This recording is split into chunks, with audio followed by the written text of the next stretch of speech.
Welcome to Getting into Console Part 13. We're coming up on the last part of our console journey. I mean, there's of course more to learn in console, but we're stopping at this point mostly because, this should give you a good overview of all the things that are in console and the things you can do. We haven't covered everything, but it should give you a basis for all of the things that you might be curious about, especially if you want to do this from scratch. So we're not going to cover anything with like console and Kubernetes or anything that is, somewhat going to make our lives easier. The only exception was the last part where we covered HCP console. Cole, would you like to recap what we did in the last part, which was part 12? Yeah, basically we did everything we'd done through parts 1 through 11. I'm kidding. We simplified a lot of what we did in the previous episode by, instead of setting up the servers ourselves for console, offloading that responsibility to HashiCorp Cloud Platform Console, so HCP console, and setting that up and showing how that actually can still work with our existing configuration by just using the provider, the Terraform provider, to get that all connected and set up. And it's pretty cool to see a lot of the work and pains that otherwise go to keeping things maintained go away, and us just work with this web app UI and get that all set up. So that was the previous episode. Yeah, and honestly, it was nice to just go through it, and I think it helps to have the basis of what all of these terms and meanings are. I know a number of folks have communicated to us that they've watched the show. And maybe it doesn't 100% fit their use case, but they're able to take the terms and apply it and better understand it for their particular use case. So we're glad we're able to do that. All right. So let's see. One moment, please.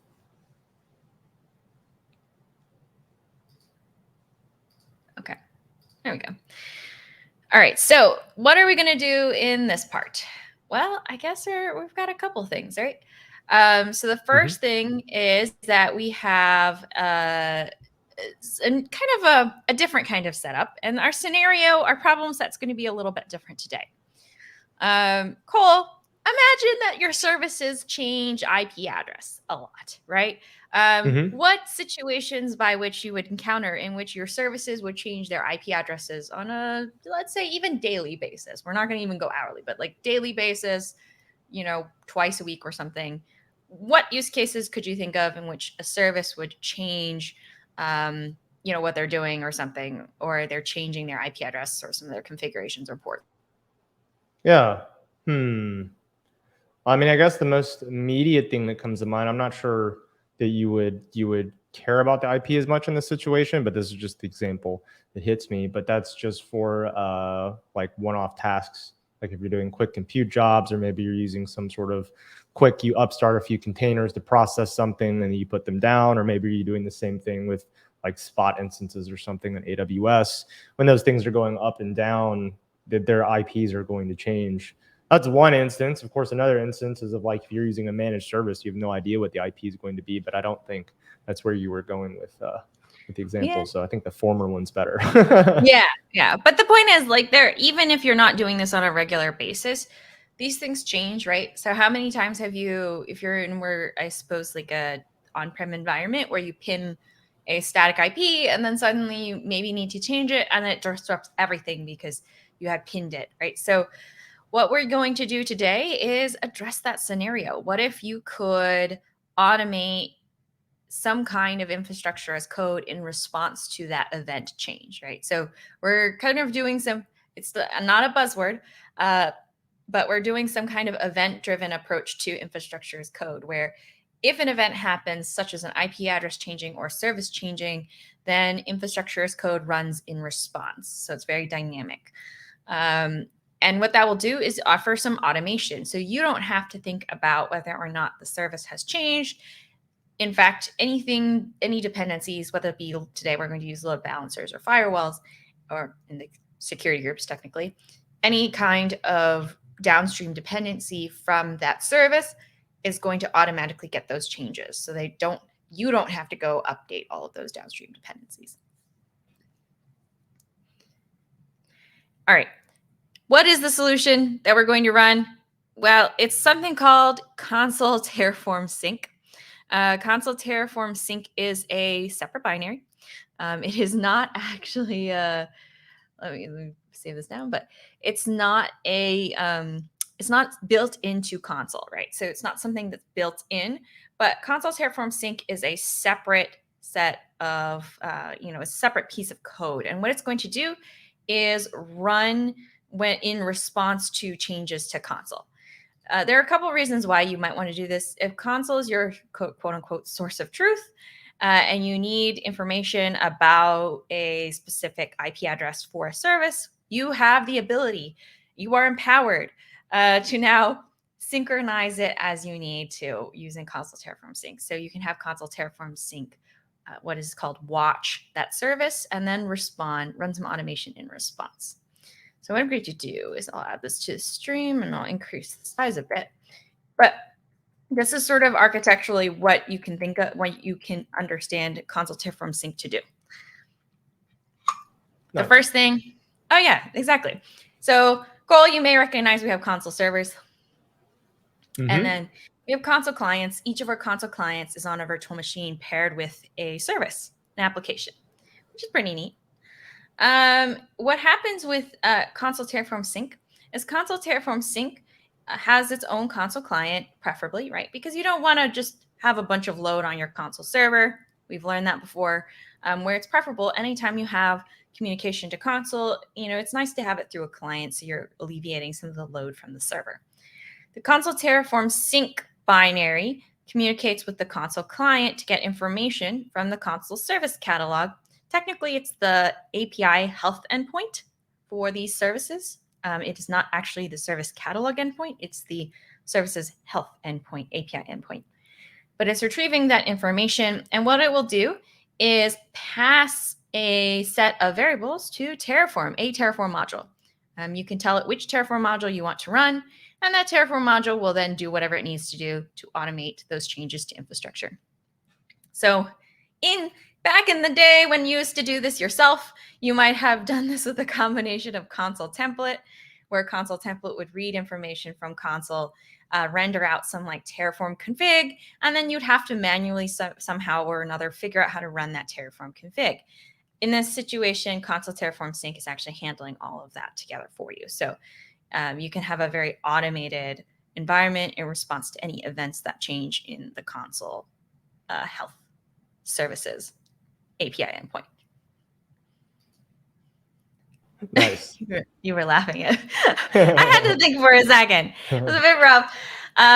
But actually CTS it was also expanded too. So you don't have to just do it to services. There's also the ability to synchronize to key value. So if you want to put a key and a value and you want some kind of automated response, to automate the infrastructure's code in response to some changes to key value, you can also do that as well.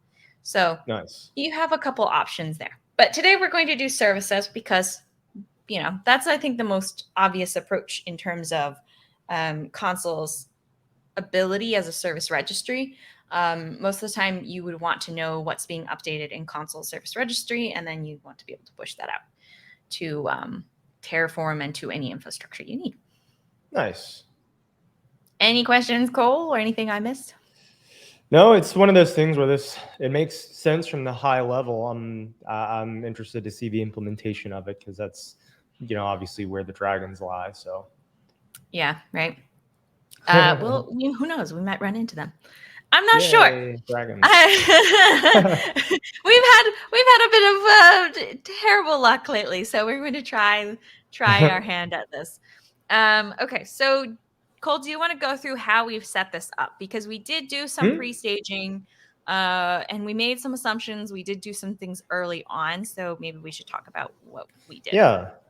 So instead of me just mindlessly scrolling through Visual Code Studio at a pace that's going to be impossible to read, I'll just say in a nutshell what's happened in between the last episodes. So we've pulled out some of the stuff we've done in the previous episodes, and for this summary, I'm going to assume you've seen the other episodes. Otherwise, I'll just be recounting the entire series. But we've got a basic setup where we have one network with some private subnets and some public subnets, and inside of this network, in aggregate, we've got a console server live. We have 3 services live alongside our console servers that are acting as console clients as well. We have an API service, a user-facing web service, and we've added an API version 2 that is still recognized as API, just API, but there is some metadata to help differentiate it between version 1 and version 2. And then, of course, all of the changes to make sure that those things go up. Those are live. Now, in addition to that, Rosemary also went ahead and added a module to our code that's going to serve as the foundation for us building out the CTS, aka the Consul-Terraform-Sync portion of the code base. I've not dug into it all that much, so it's going to be just as new to me as it is to you, the audience. Cole, do you trust my Terraform code? Of course I trust it. No, I trust it so much. The answer is no. No, I trust it. You should not. I almost merged it without even reviewing it. I mean, my goodness. I'm kidding. Yes. So, by the way, the reason why we pre-staged some of the module code was because we didn't. Again, this is a Consul-Terraform-Sync discussion. We're not going to go too far into Terraform. So if you're not as familiar with Terraform, check out Cole's other series and some of our other getting started resources for Terraform. We'll briefly talk about module development, but it's going to be in the context of Consul-Terraform-Sync. We're not really going to be focused on it in like a general Terraform module sense. So be warned, if we just didn't want to spend too much time copying and pasting and explaining all of the configuration parameters for Terraform specifically. Yep. All right. Shall we get started then? Yeah, let's do it. Okay. Here we go. I feel like we need music every time when we have to do these screen switching things. Am I add it? Should I add your screen share? Yeah, it's good to share. Here we go. All right. Okay. All right. So we have our handy dandy trusty console clients and services available to us. Could you actually show us the console UI? Yes, I can. Yes. And if you could bump up the font as well. It appears to be. On this thing? I think everything. Yeah. Either that or I'm just, yeah, that's better. Thank you. Okay. Yay. Thank you. Okay. All right. So you have web and 2 instances of API. Is there a way that we could shut off the 2 instances of API? I mean, we could work with it. I can turn it off. I just went ahead and started it up, but let's go do that. Yeah. So we're going to turn off the second instance of the API because we want to just build our Consul-Terraform-Sync module with one service right now. If you're doing this and you're testing it yourself, this is a good way just to make sure that, you're not introducing too much into your module at once, right? So one of the things that I highly recommend when you start doing Consul-Terraform-Sync is that if you're not sure how it's supposed to behave, don't do it with a service that has like 1 million instances, and don't list all of the services under the sun in your catalog, because then it will get very overwhelming with the number of changes you have to keep track of. So what we're going to do instead is just scope it down to just the one API service instance. All right. So let's start with configuring CTS.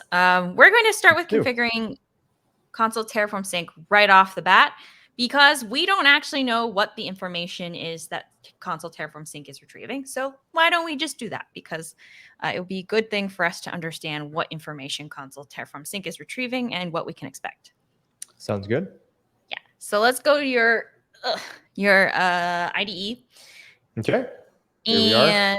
Yes, we're going to open the cts-config.hcl that I put on top level. Here we go. Yes. Okay.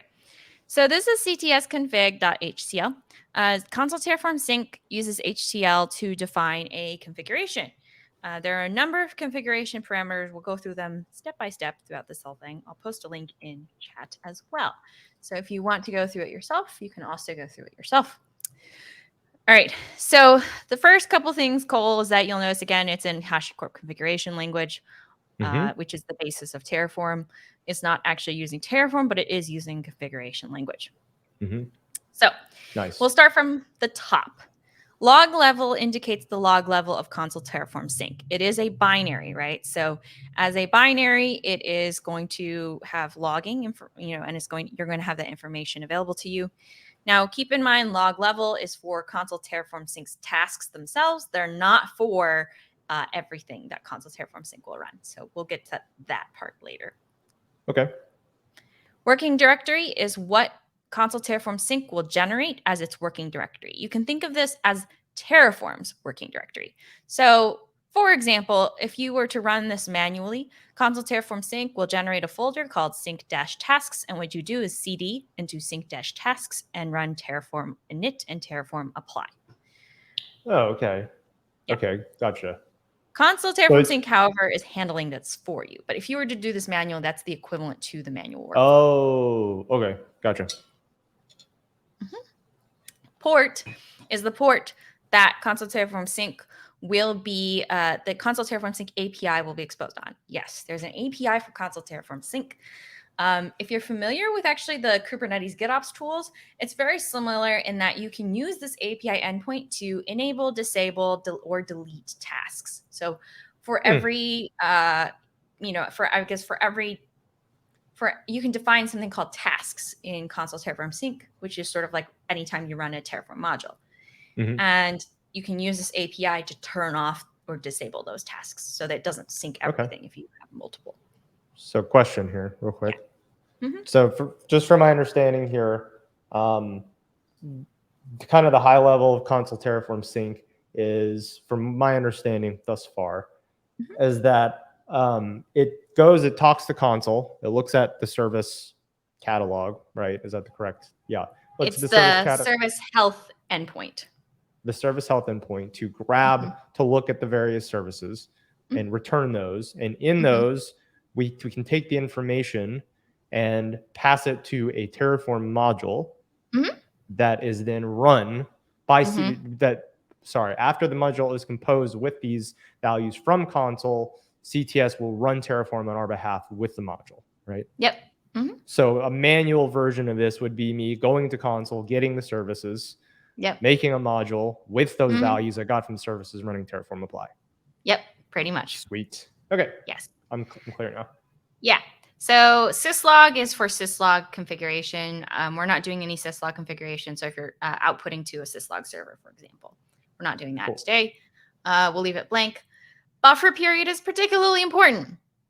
Buffer period describes the amount of time you wait between. It's almost like the cooldown period between a task completing and then not the next task, but the next time the task runs, right? So you can think of a good way to describe this is like how much time you spend between maybe workouts, right? So maybe you do a run and you wait 24 hours before you go for another run. And part of this is that you want to make sure your resources are replenished. You're not just, overloading your system, and you're not going to injure yourself. Similarly, you don't want whatever Consul-Terraform-Sync virtual machine you're running or whatever Terraform resources you're using to overextend themselves, especially if you have API rate limiting, etc. So this buffer period is really important. Yeah, it's really important to consider this because. I was just saying, so it's how often it's going to try and sync between Consul and Terraform, right? Yeah. So it's going to continuously sync, right? But it will make a choice whether or not to respond to that sync. Oh, okay. So it's always watching for the changes and keeping track of the changes. It's just whether or not it's going to enact those changes in that moment. Precisely. Okay, cool. Yep. Then you have the Consul directive. So the Consul block after this is going to describe which Consul endpoint your CTS configuration is going to point to, right? So in this case, we need to change the address, Cole, to whatever our Consul server is. Okay, gotcha. Nice. Do you want me to just physically change that right now? Yeah, you can change it here. And then Okay, we'll just cool. copy it into the CTS. So question. So this does not have an SSL cert in front of it. So Yep, should I remove this, change it Yeah. from S to X? Okay, gotcha. And Yeah, then you I can should take probably change this to nothing, because this will go straight to port 80 that's then forwarded to 8500. Oh, okay. Yep. Wait, I'm Oh. missing a double quote. There we go. HTTP, you've got HTTP twice in there. Oh, yeah. Double HTTP, that's a new protocol. Okay. Yeah. Okay, and then you can just take out TLS entirely or leave it blank, whatever you want to do. But Okay. it will automatically, pick it up that it's not TLS. Okay. Yeah. So you can. So close, this. you can, Just curious, could I Mhm. also point this to just directly to the servers themselves, as opposed to the public-facing load balancer for the servers?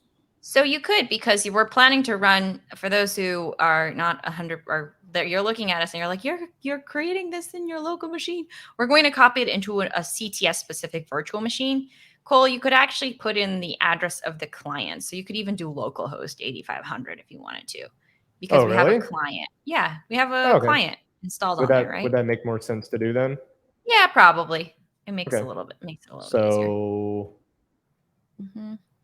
should just be able to do localhost without the protocol, right?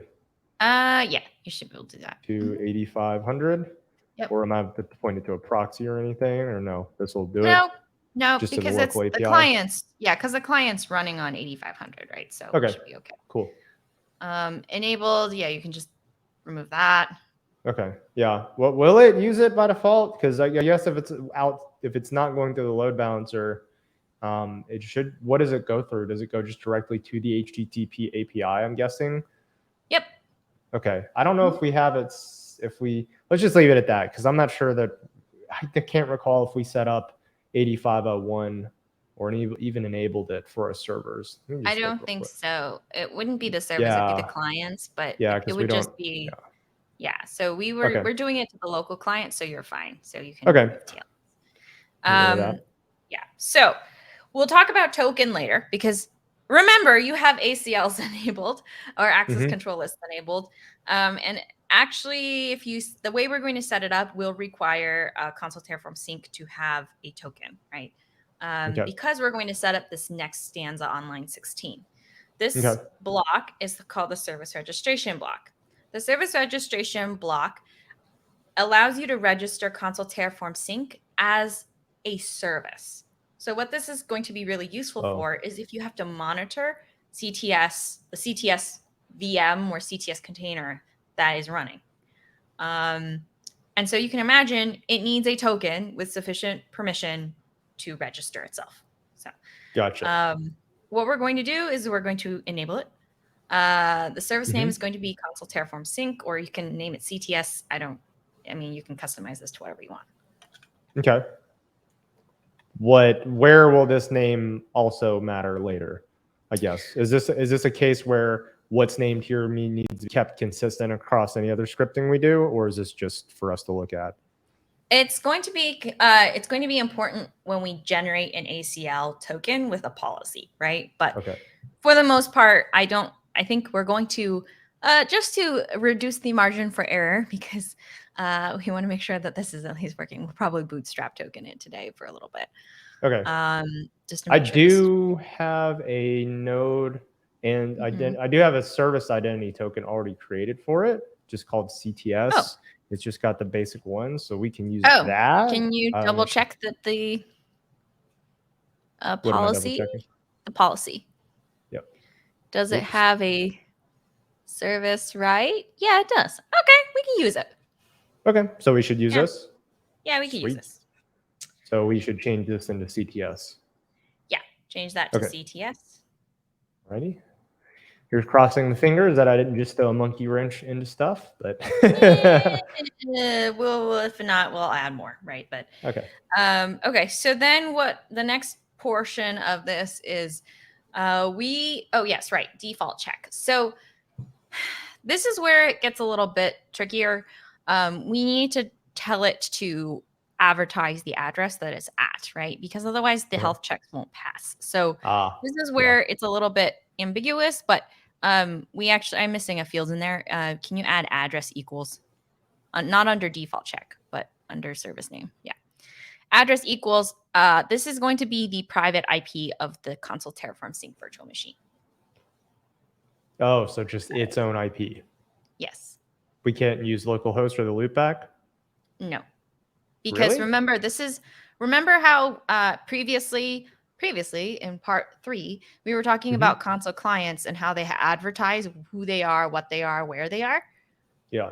This is a similar problem. It needs to know where it is, right? Relative to, yeah. One of these days, we're going to get it so our stuff bootstraps and just grabs the host name and private IP for us.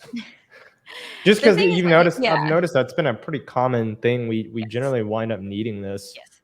But okay. So just like so then, or just like so. No, you don't need HTTP. You just need the address. Okay.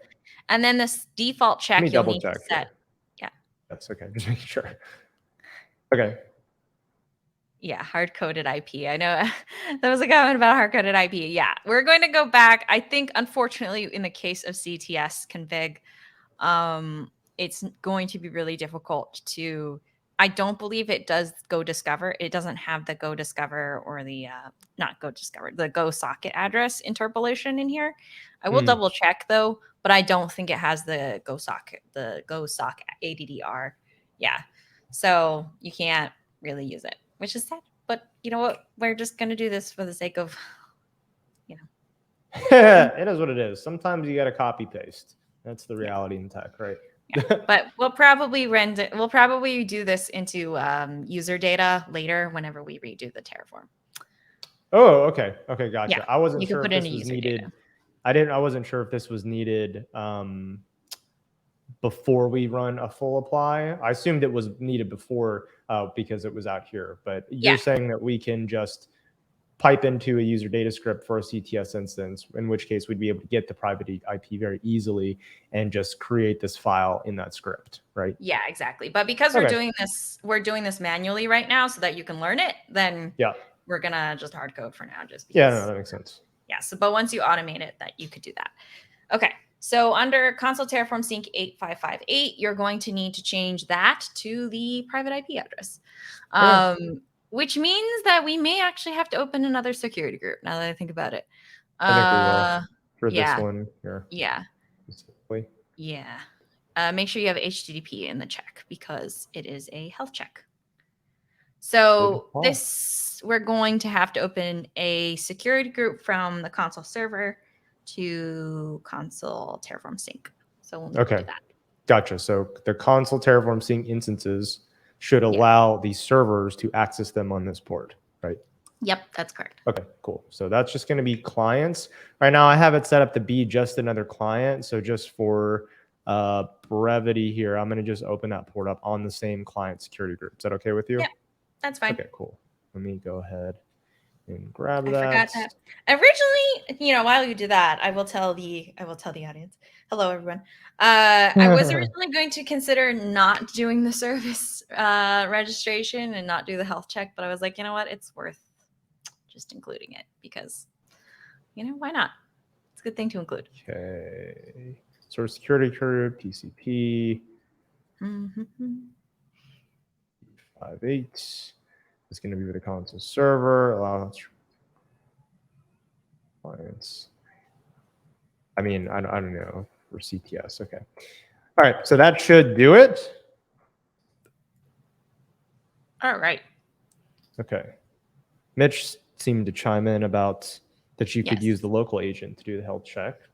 I mean, would that mean we wouldn't need this at all? Because then it would just check through 8500? Hopefully not. But yeah, you know what? Leave it off. Why not? Don't apply the change. We'll see what happens. Okay. I'll comment it out. I don't know for sure. Yeah. So I'm not 100% sure. It should. Okay. Okay. So that means we could change this. We could. Yeah, I don't know what we would change. I get the concept, but I'm not sure where we would change the config here. I mean, we could just remove it. We could just actually comment it out and then give it a try. So what you could do is remove 19 to 24. Wow, altogether? Yeah, yeah, why not? It's enabled, so let's see if it self-registers. Can I just comment out like this for now? Yeah, you could do that. Okay, yeah, just in case. Yeah. All right, well, there we go. So I guess no changes then here. Yep. Okay. Okay. So then the next piece is the Terraform driver. So this is Okay. actually equivalent to, if you think about like the Terraform squiggle bracket block with the required provider, required version. The backend definition is also in that block as well. And in this case, this is the same thing. We are one thing that you have to know, though, remember how I mentioned log level above was about log level for CTS. It doesn't account for log level for persist log. So this persist log here is about Terraform. It is Terraform's log. So this is what you don't automatically get the log and persist log, but you don't automatically get the Terraform output in CTS logs. You have to turn them on. Okay, gotcha. And yeah, so we're gonna have two different streams of logs here then, right? The ones for specific to CTS and the one specific to the Terraform code that CTS is running, if we choose to turn it on. Yeah, so we're going to false on persist log for now because we're not persisting it to trace logs. So persist log is if you were to do like TF log path or something, right? And set that. Log is what we're going to turn on. We're going to turn on to true. Okay, gotcha. It is done. Thank you. Yeah, okay. So we've got that. And the next thing that we're going to have, backend. So backends. We have to talk about backends. That's kind of important. So we're doing backend local today. Yes, it's dangerous. We're all kind of like, oh no. But CTS has CTS supports a couple of backends. It does not support every backend for Terraform. So there's Azure, Consul, GCS, Kubernetes, local, Postgres, and S3. If you're using CTS Enterprise, which I do recommend because it's got the Terraform Cloud Driver. CTS Enterprise has the Terraform Cloud Driver, which will integrate directly with Terraform Cloud and Terraform Enterprise. So this version that we're using, non-enterprise, doesn't integrate with Terraform Cloud? It does not, no. You need a console license in order to use CTS Enterprise. CTS Enterprise then has the Terraform Cloud integration. Okay, well. Yep. So today we're going to use local. At least that way you can check it out what it looks like. But for now, if you want to change this in the future, there are many other options. What I would not recommend you do is please don't use the same console backend. Don't define a console backend that's the same console that you're referencing the services from. That's a bit, if something happens to that console instance, then you've lost that state. You probably want to decouple the console cluster that you're using to reference the services from this Terraform backend. Okay, I see. So basically you're saying we have our console cluster, it stores data. CTS is going to make Terraform stuff and have data. Probably don't keep that data in the console cluster just in case, right? Yeah. Okay, cool. All right.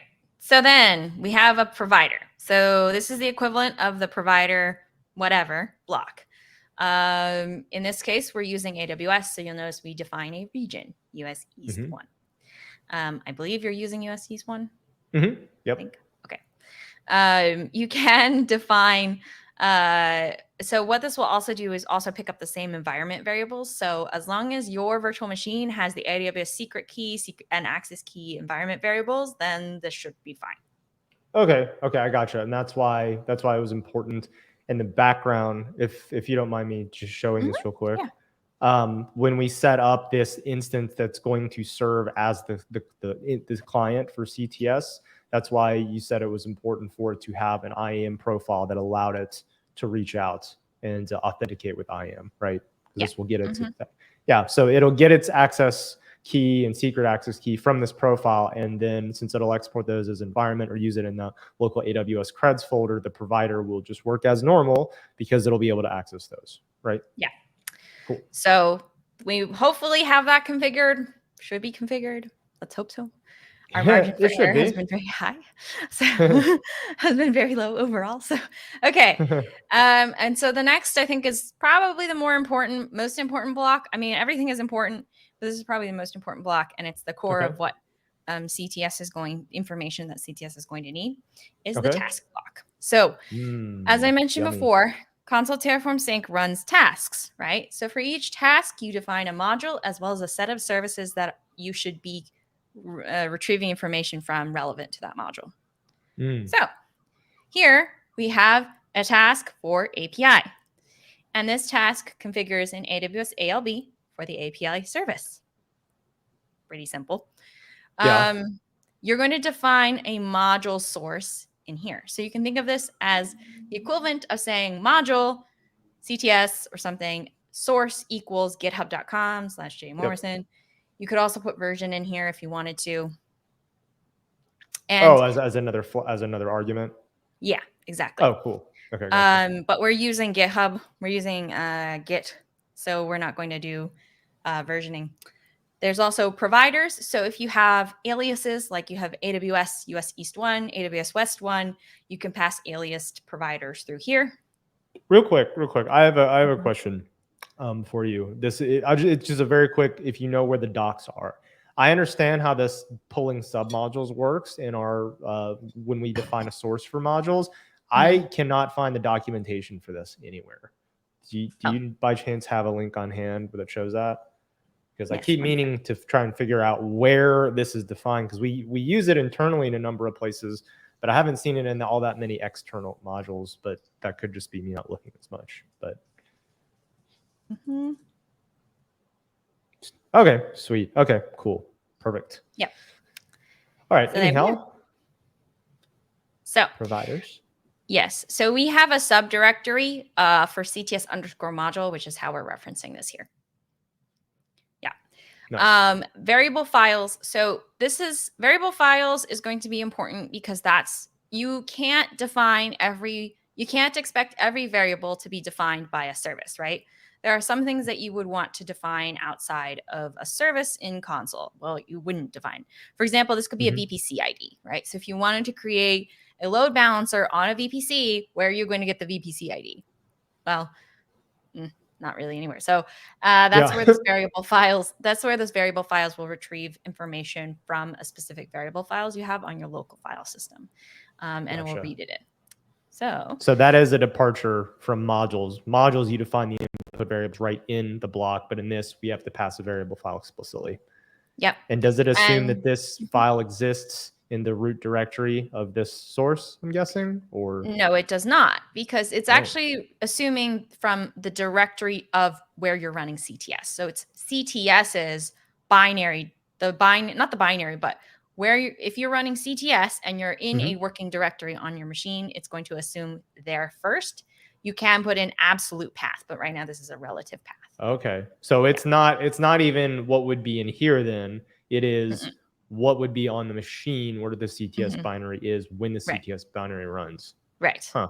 Okay. You'll see. It's hard to explain. That's why we're going to run it once.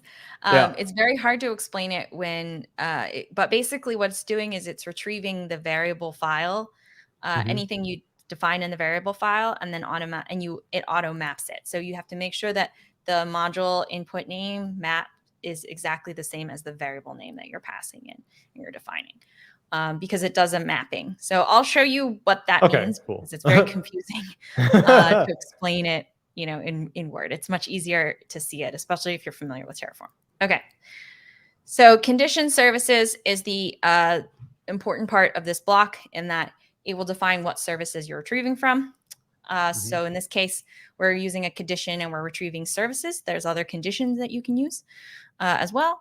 But this one, we're just retrieving API, anything that matches API. And then, are we using data center 1? We just got DC1. Yeah, so then we'll be using DC1.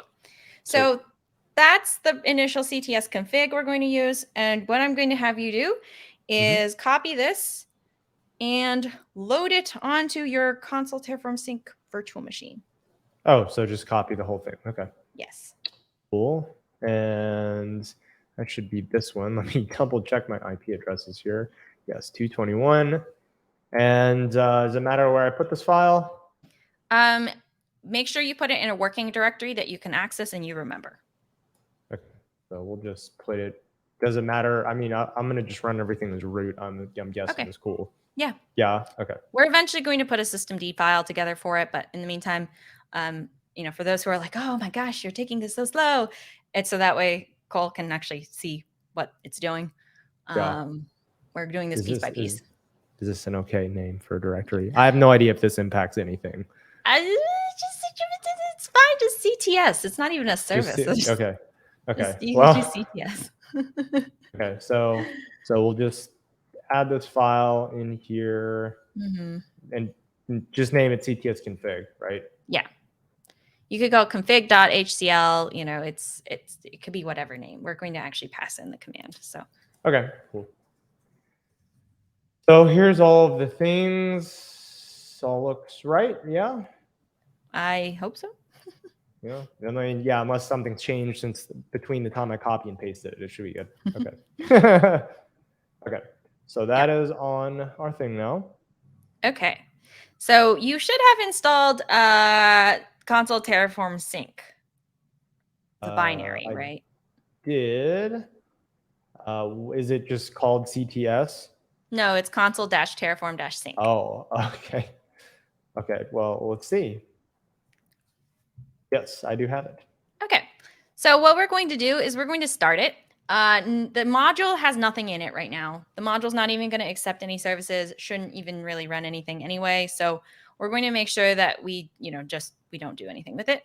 But what we're going to do is we're going to use the Consul-Terraform-Sync space start command.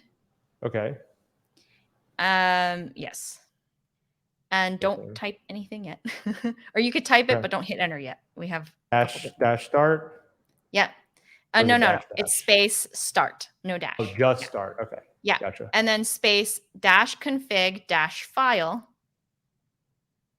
equals config.hcl, where CTS config.hcl. Okay. So what this is going to do, don't press enter. Please don't press enter.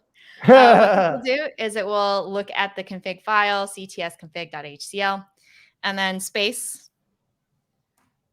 dash inspect. And what that will do is run a Terraform plan. Oh, cool. So this isn't, okay, cool. So this is how we keep it from going and actually doing. We just want to see what it's going to do. Yes, we prefer it not to go rogue. Oh, cool. Inspect equals, oh yeah, there we go. Okay. Oops. Okay. That's okay. So the good news is that it's installing, it did the first part. The second part is we never actually defined a terraform.tfr, so we should probably do that. But if you do an ls on this working directory, you'll notice that there's now a Terraform binary that was downloaded. So if CTS can't find a Terraform binary, it will download it for you. It does the latest. Nice. Yep. Okay, so let's, I guess we could look at the module and then create a terraform.tfrs, something temporary or something we could drop in here just for. Yeah, yeah. Yeah, whichever you think's best first. So let's vim or put in terraform.tfrs somewhere here. Okay, so you're going to have to go back to your IDE and look at the module for the inputs, and then we'll have to map the exact inputs, right? So there's a couple variables. Yep. Yeah, so services, you can pretty much ignore for now because services will be generated by CTS, so you can ignore that. But what you will have to just force a schema, yeah? Yeah, exactly. Okay. Yeah, so it needs the schema. And if this CTS, if you have multiple variables that are named services, the idea is that this is the schema that matches CTS, right? Other schemas don't match it. So this is what it uses to keep track of all of the services that it's working with.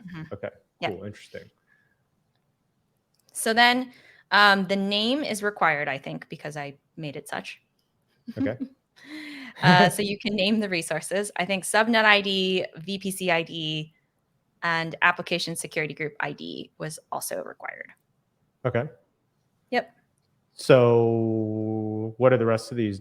Are we going through the rest of them? We could go through the rest of them. May I as mean, they're well. optional. Okay. So this is a module. We haven't explained this module, but this module creates an application load balancer and a security group. And it is going to create the application load balancer to the API service. So for any IP address that's being registered for the API service, it will get added to this application load balancer, and a security group will include that address, right? So Okay. Cool. yeah, the idea, pretty much. I think actually it's using source security group, so it might not even need the address, but that's okay. It's configuring a load balancer in a firewall or a security group at the end of the day. Cool. So a lot of these configurations, like tags, are just for are for clarity. I like tagging my modules. Load balancer port, we want the access to be on 80 for the load balancer. We also want it over HTTP. We're not going to do HTTPS today. Also allow CIDR blocks, since you have to access the load balancer somehow for testing. So this is allows. And then these are all locals. We're going to actually fix these locals later. These locals are, for all intents and purposes, pretty much fake at this point. It's because you need to parse the services variable and then pass it to these locals. You need to use these locals to, the services schema you saw at the top. Yep.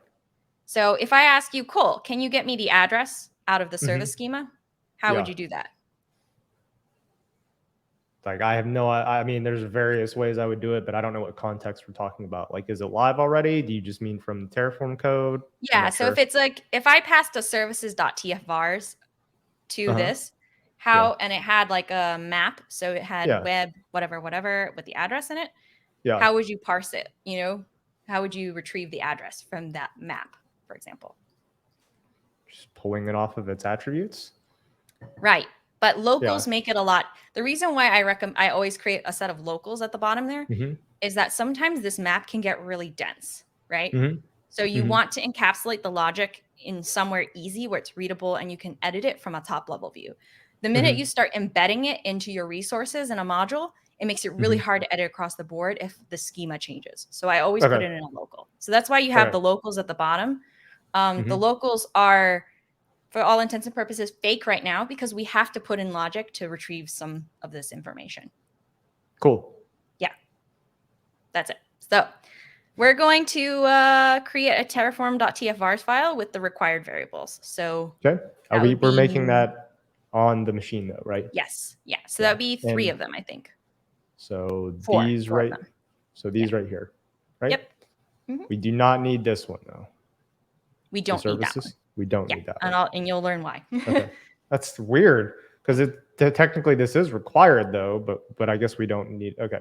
I'll just wait and see. It'll be easier that way. Okay.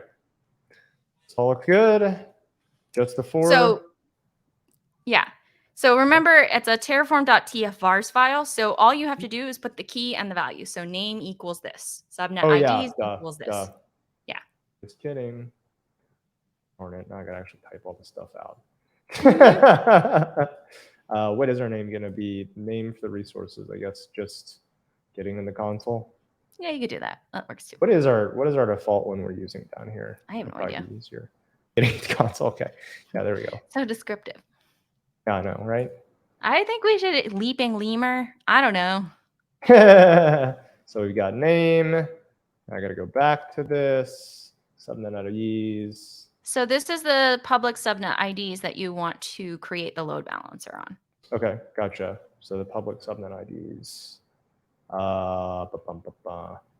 I have those set as outputs? I don't think that I do. Wait. I do. Sweet. Okay, I'm going to remove my screen here real quick so that I don't show your favorite token. Yes, the token. We can remove your screen share if you would like so that it's more comfortable. Oh, no, it's fine. I think I got it. Oh, okay. All right. Anyway, yes. So going to some of the folks in the chat, thank you. to folks in chat for following up on the open issue for Go SOC ADDR. It is indeed the case that you cannot use the interpolation functions for getting private IP, which is unfortunate, but it's open issue. Okay. VPC ID was the other one. I don't remember. Something like that. Just going through and grabbing all of these values out of the state file. So many attributes. And last one is the application security group ID. So this Which security group ID is? For what did I put in the description again? The security group for the application to allow load balancer access. So I guess this should be our console client one. Yes, this is the console client one. Okay, cool. This is why I put descriptions now, because I don't remember. Let me actually find this. You know, it's going to be easier for me to just find it in the console here. If I were security group, where would I hide on this thing? Probably under security, and then probably right here. And then the IDs right here. So we'll put this in. And that is all of them. Yay. All right. All right. So that should be that. Yep. Cool. And then what you can then do is, once again, run the Consul-Terraform-Sync start inspect command. Oh, okay. So this one. Right. Lots of errors. Yes, that's fine. Okay. So all right. So a couple of things you'll notice. You can scroll up. You'll see the info logs, right? The info logs are denoting that they are indeed Consul-Terraform-Sync logs. Now, then you have the running Terraform command, and it tells you this is because you enabled the log for under the Terraform block. So then it's going to tell you all of these Terraform, these various Terraform attributes as well. Cool. So it also tells you what kind of Terraform command it is. So Terraform init, get true. It turns out we probably have to. So the reason why I think we didn't read this was that it doesn't exist in your main branch. It's in a tagged branch, right? Let's see. I think it's. You're right. It is. It's in a branch. It's not on main. Yeah. So then we'll have to add into the module definition. Remember, in cts-config.hcl, we'll have to add in the. Okay. Gotcha. You're talking about the local one here. Yeah. Yeah. Let me. Because we've made some changes to the code since we've done this. We do not, but since none of that code has touched the module code, this should still be fine, right? Yep. Okay, sweet. Just double checking. So let's see here. So I'm guessing the tag here.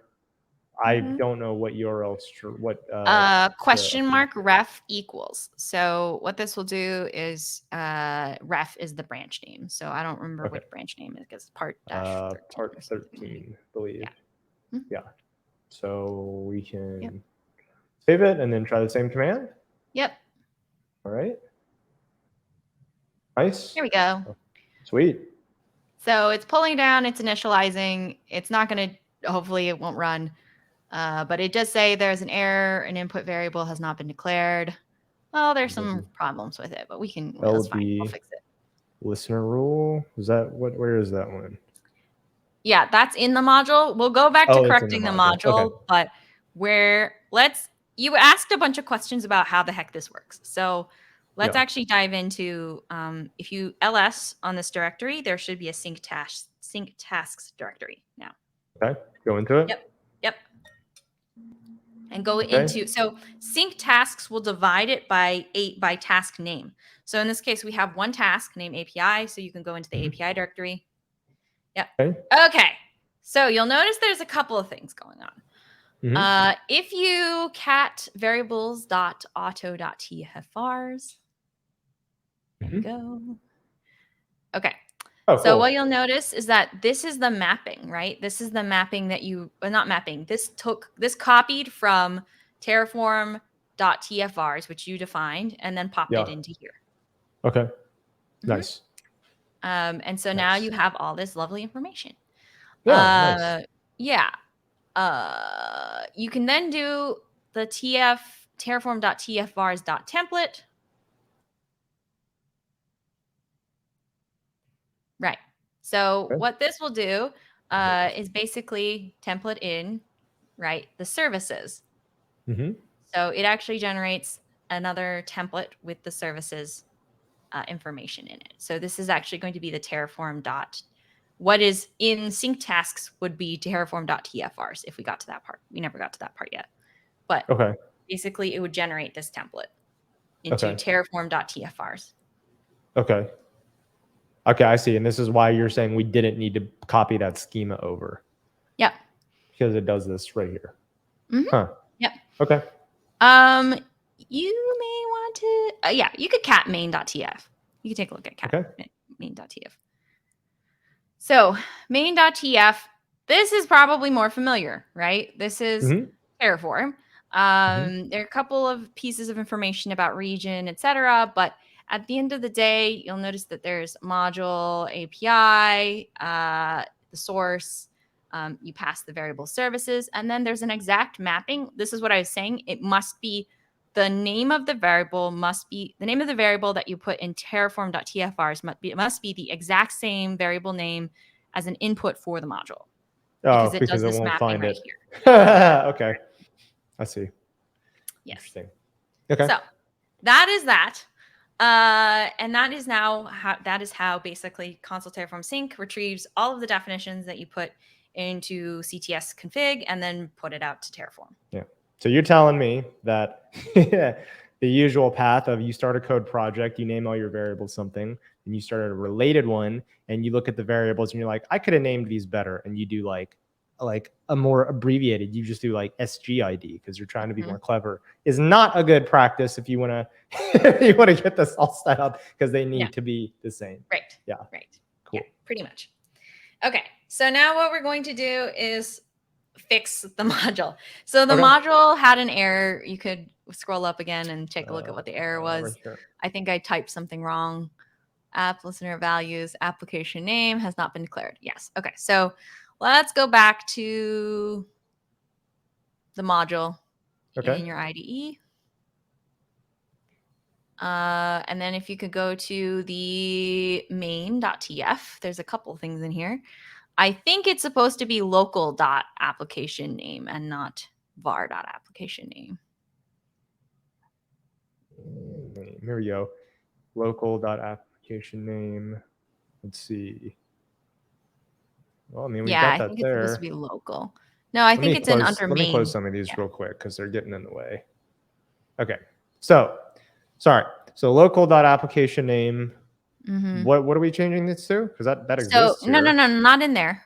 In main.tf, I accidentally typed var.application name somewhere. Oh, okay. I see what you're saying.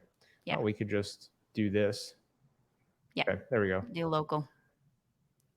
There you go. All right. Hey. And then you can commit this up. Okay. Let me go back over to here. Yep. Live stream commits. Yes. Oh, I'm not going to put that in there. Okay. Okay. And then what you can do is do the CTS command and inspect again. And hopefully hopefully we get the service variables at least. So that way. Guessing I need to go back up to this directory though to do it. Yeah. Yes, you do. Okay. That is indeed correct. I could keep doing that, or I could just use history like a normal human being. Yeah, there we go. So 20. Cool. All right. So it's not really if it plans. Oh no! Did it not I don't think it took. I don't think it redid it. Yeah, I guess it didn't pull the. It still thinks it's var.application name. Okay. Could you remove sync tasks folder? Oh, okay. Because it thinks it's already got what it's got. Yeah, exactly. It's caching it. So, and we haven't actually created anything. If we had state in it, I'd be more concerned, but we don't actually have any state in it. So it doesn't. There's not like any .terraform folder. Okay, cool. Nope. Because it's all under sync tasks /API, right? So that makes sense. So that fixed it. Okay, so we're just we've made the change. We're gonna just run this again. It's gonna go pull the module for us. Hopefully it pulls the latest commit. Otherwise, we're gonna have some issues. So far, so good. All right, this looks There we better, right? Yeah, so you'll Yes. notice that the plan comes out. Nothing has CTS related to it because we didn't actually set it as such. Oh, nice. But you can, if you check out the sync tasks /API directory, let's see if there's anything new in there. Tasks API. So let me take a look at yeah, see, there's now a terraform.tf-vars, right? Ah, yes. Was there not before? There was not, remember? Remember, there I do was not remember. terraform.tf-vars.template. It was variables.auto.tf-vars. The Oh, yeah. variables.auto.tf-vars are your variables that you passed in. Terraform.tf-vars.template templates out the services. Now let's check out terraform.tf-vars.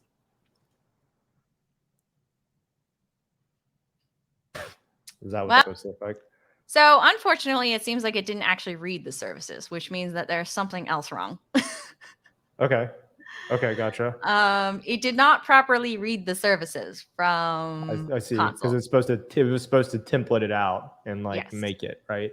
So I'm guessing it's not because it can't reach it or something else. Well, it could be because we need to pass a token. That would make sense. We don't have a token. Right. So I would use perhaps the service. Well, the service identity token won't 100% work either, right? Because it needs to read. It needs to be able to read all the services. Okay. So it needs a lot of powers. Yes. Well, Sorry, go ahead. I mean, you could use Bootstrap for now. We could do it. You could do this off screen where you just set the Bootstrap token into Consul HTTP token and then run CTS because it will pick it up from the environment variable. Oh, it does pick it up? Okay, cool. Are we able to, like, since the Bootstrap token is nothing other than the token with the global management policy, can we just add the global management one here? Yeah, just do that? Sure. Okay. All right. Although, just make sure to remove the CTS one. I think it might. I don't know this policy. Yeah. It should just be whatever's more permissive, though, right? So I hope so. Yeah, sure. Okay. All right. Well, so access the tokens, the actual thing. I'll take this off and set it. At some point, I will probably cat it accidentally, but it's cool. Just don't put it in. Just don't do history from now on. Just okay. Yeah. 1 second. Yeah. So part of this is if it's empty, it's usually indicating that it didn't have enough. Either it didn't retrieve the right information from the instances or it's just not getting the information. Since, real quick question, since you can still see my screen, right? Since we changed on the instance, where the heck is it? Let me just, here we go. It's easier. Since we changed this to not adding an explicit address or anything, doesn't that mean we need to set the Consul HTTP address environment as well? No, because you set it up at the top with the address. Okay. Yeah. So that's what was meant by using the local agent. Okay. Yeah. Okay. I've got this set then. I set the HTTP token. I am doing, let me go ahead and grab the command again because I don't want to show. Oh, I will clear it. Now I will show it. And oh my God. It's fine. At the end of the day, it's fine. You know what? We've done this way too many times. It's useless anyway. Just might as well, Cole. You've done this way too. Hit enter a million times, just. But to be fair, that's technically not the Bootstrap token. Technically, it's just a token that has Bootstrap permissions. Yeah, we could revoke it. So that's fine. All right. All right. Let me. Okay, here we go. So this should do it. Yeah. Okay. Are you in the right working I'm not directory? I'm not in the. Yeah, I'm just kidding. Yeah. I'm just trying to pep cack all over the place. It's cool. All right. No, that's fine. It's good. It's good. It's okay.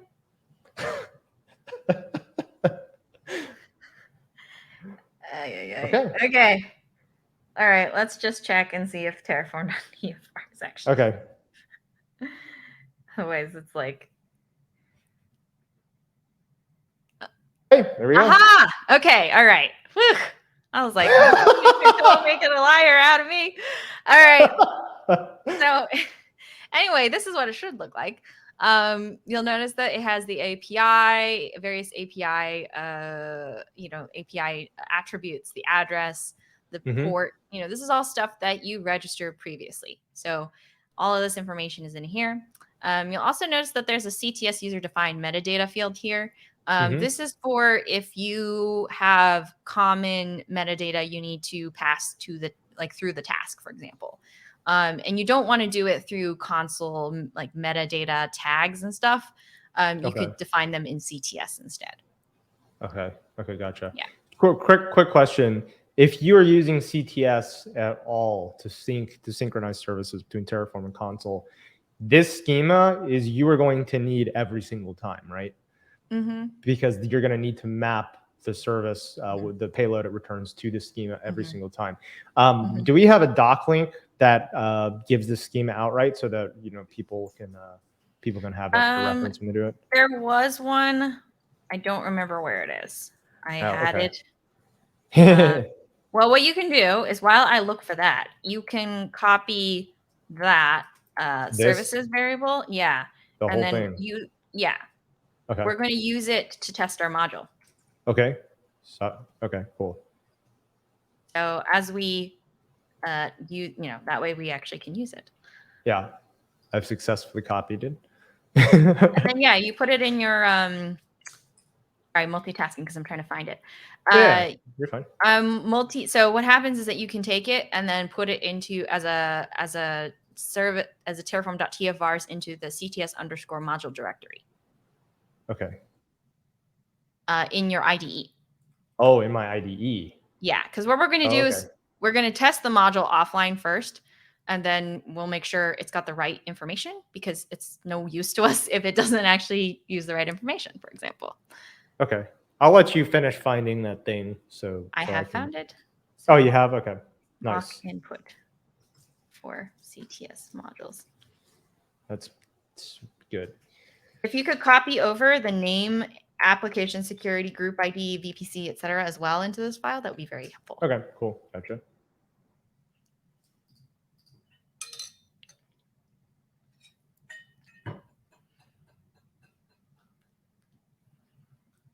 Oh wait, that's right. I need this to be in this. These are in the variables file.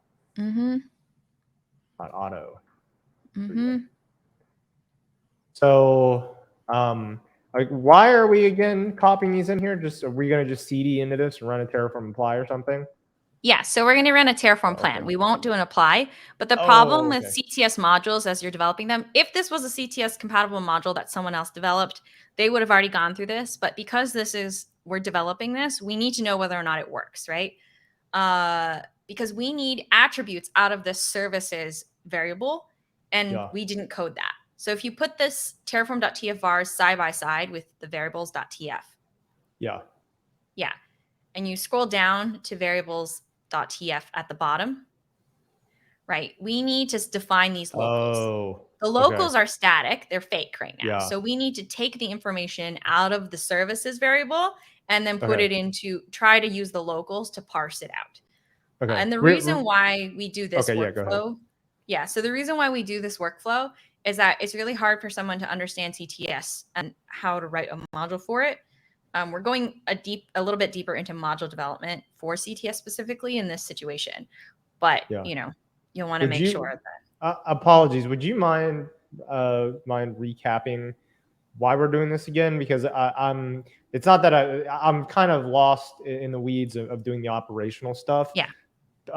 Because we have our end goal of getting it to where it will automatically synchronize new services coming up. I understand that's where we're headed, but right now we're doing this locally for some reason, and that's still not clear to me outside of So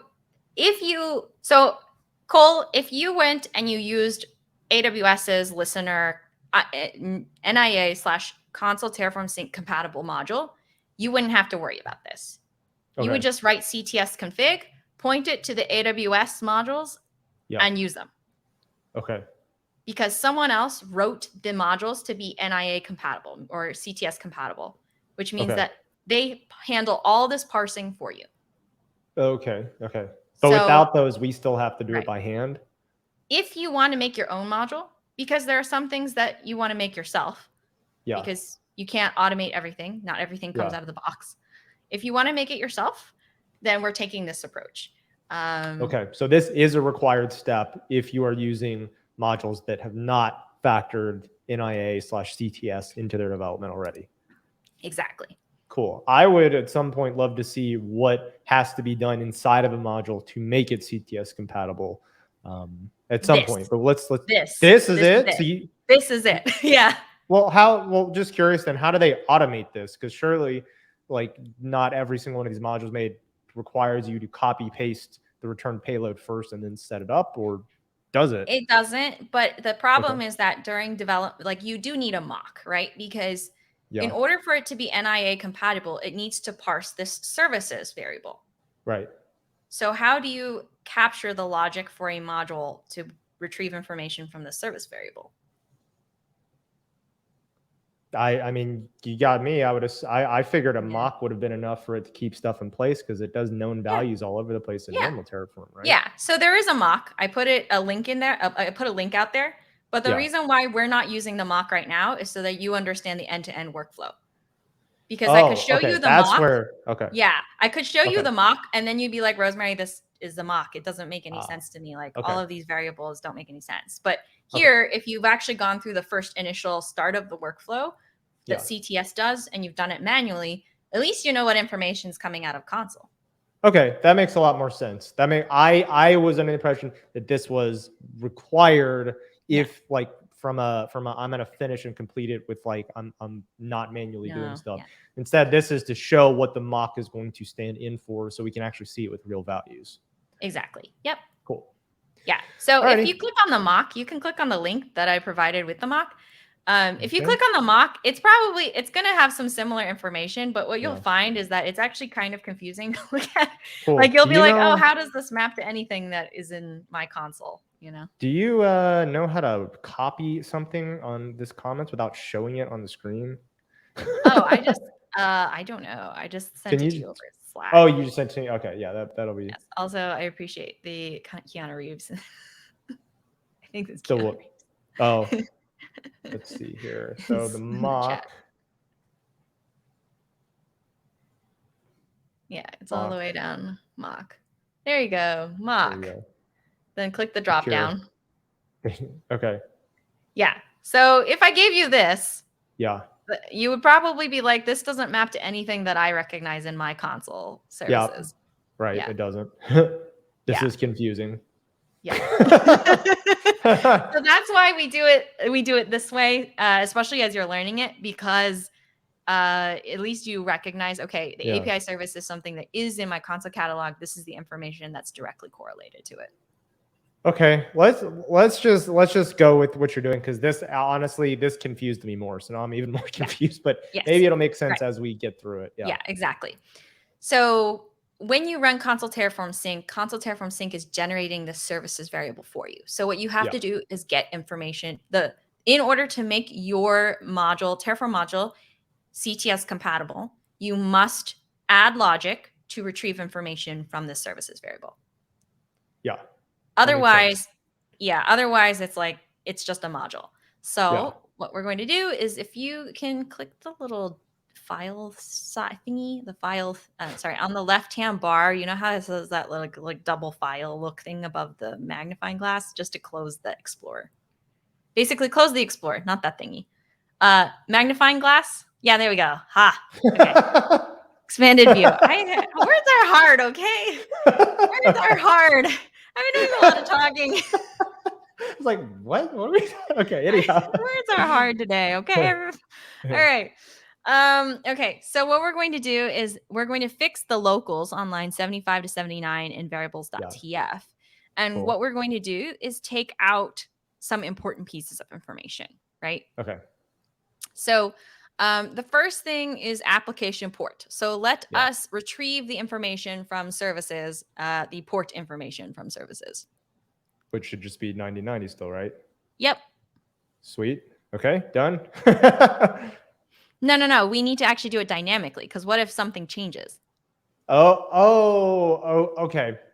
All right. I think I see what you're saying. I think I see what you're saying now. So we should be able to do Yeah. services dot lots of stuff here. But Use- remember, it's dynamic. So if you think about adding a second API v2 to this, does the yeah, same logic apply? So yeah. I this don't is why actually. we're focusing on this exercise, because Yeah, this is the toughest part. yeah. How do we just get the general? Just we have to use regular expressions or something? Like what do we? No. So anytime you synchronize a task, it only pushes the information related to the service related to that task. So let's make the assumption that everything is going to be API specific, but and all of the we'll make the assumption that all of the API ports are the same. Okay, Yeah, I know everybody in the chat screaming that it's not the case, but we're yeah. going to make the assumption that anytime you declare an API service instance, it is of the same port. So we're only going to need to parse the first entry, but we don't really care what the key of the map is, right? So we're going to have to do some fancy for each looping Oh, or okay. iteration. Sorry, list iteration. Okay. Which just so I'm following the logic here, which would break our stuff if we added another one, right? Because then it would try to create a list instead of a single value. Or is it? So yeah, we need to extract the first value all the time, right? Okay. Which we can do. We can do. Don't worry. Okay, cool. So this doesn't need to be a list then. It just needs to extract a normal value, yeah? Yeah. So what we can do is do, well, we don't even have to do that. We can just grab the values because we don't really care about we don't care about the API-v1.ip-10-255. We don't care about that, right? Right. So why don't we just parse the values of the map? So we could do values, parenthesis, var.services.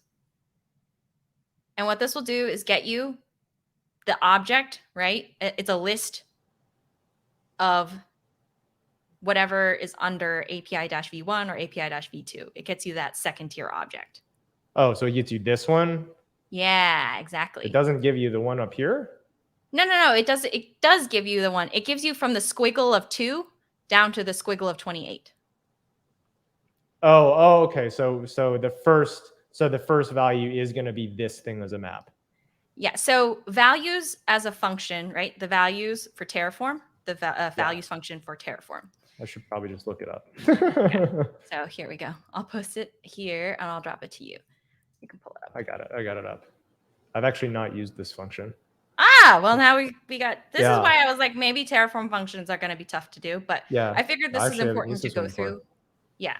So. Oh, cool. Weird. So that's really odd. It just returns the values as a list.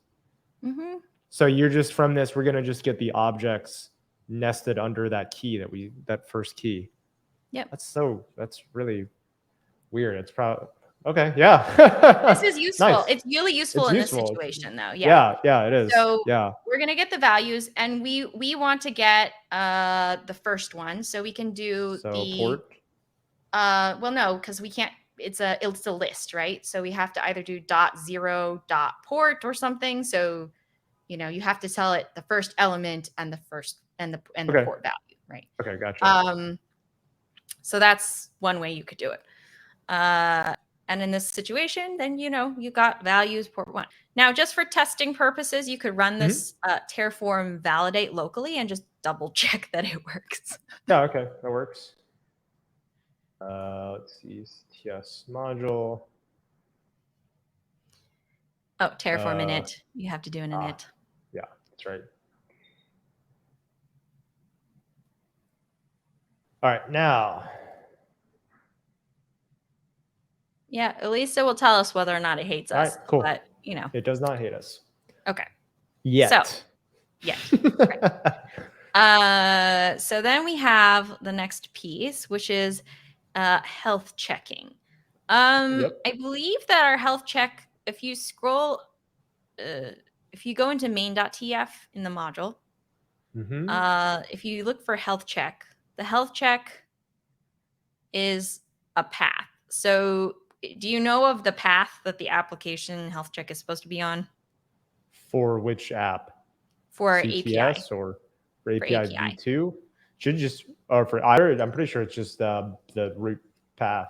I don't think there's. Let me double check. This will be in listeners.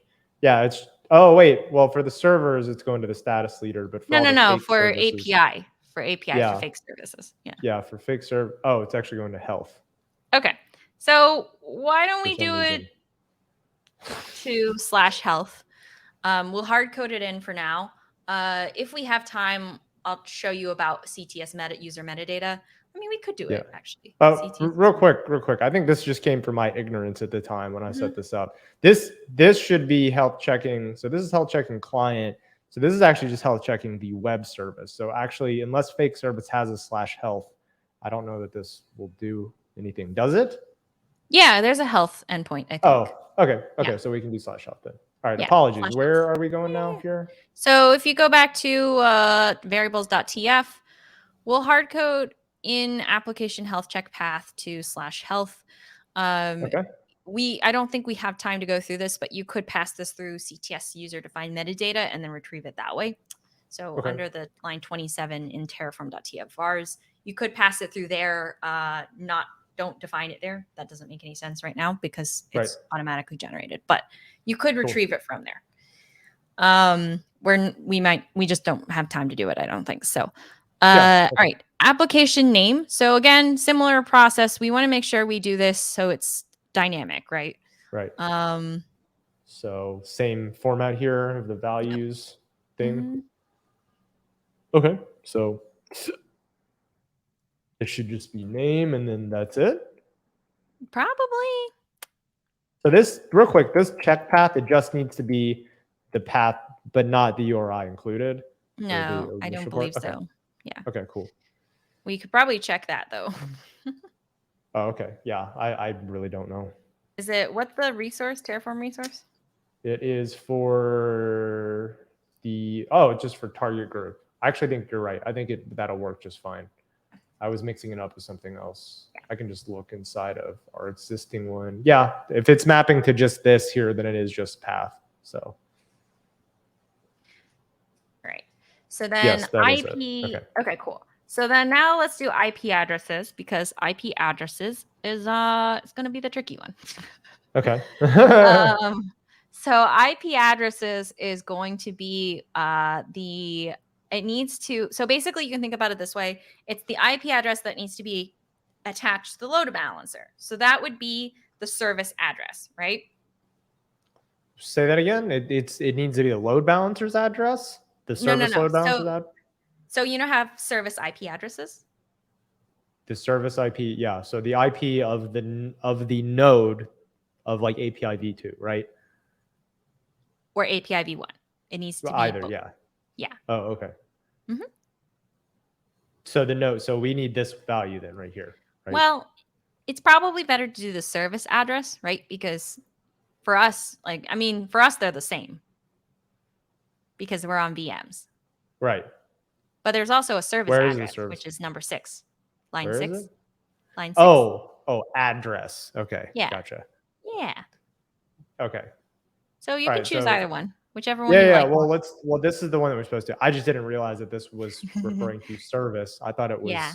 I actually had no idea why they're both there. Okay, cool. So it's more relevant for containers, for example. So your service address could be, a pod IP or a container IP versus a node address. I mainly meant just having it like this. Yeah. Oh no. would have helped. Anyhow, so IP addresses, we need this one. It looks like this is expecting a set simply because we could have more than one service, in which case it would need all of them, right? Okay, so in that case, we would want this to be, if values works like how I think it does, couldn't we do something like bar.services .star.address? And then you'll have to map it to a set because yeah. There you go. Nice. Okay. All right, you can validate. All right, let's watch it yell at us. No yelling, yay. Can you plan or do you not have your AWS credentials locally? I do. It should. Oh, okay.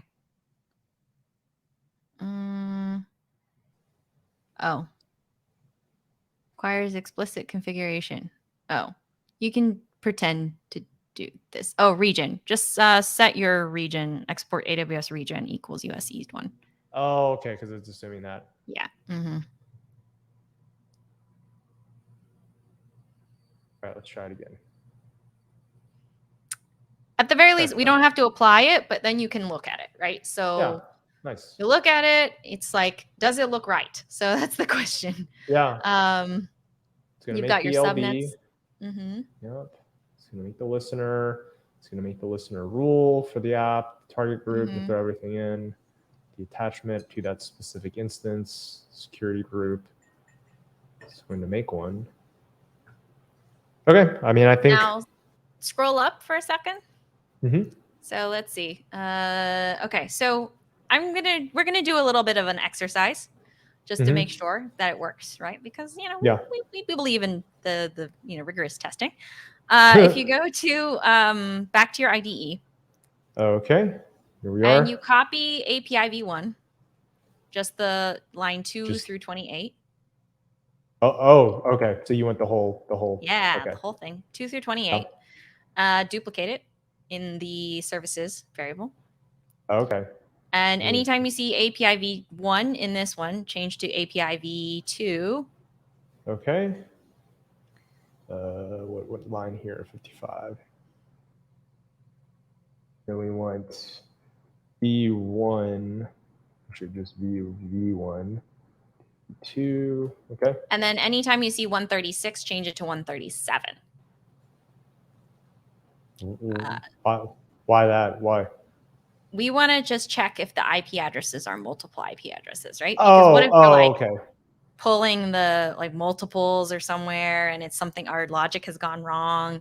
I mean, we could do more, more rigorous testing with some unit testing, but this is one way that you can just check and make sure that. So are you making sure that this is working?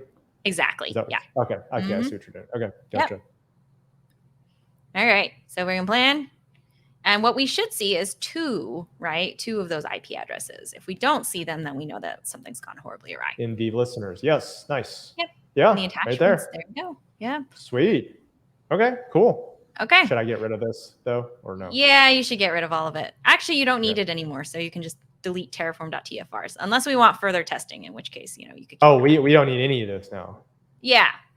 Okay, cool. I'm going to actually leave it in here for my own reference for later, just for after the fact. I'll get rid of it before I push anything up, but yeah. Yeah. Okay, so now you can commit this. We know it plans at least, so it's not crying at us that we missed a config somewhere. Okay. Wait, what am I doing? Because we need this. Because we. Okay, gotcha. Because we need this. We need that logic. Do I have this? Okay, good, sweet. Add.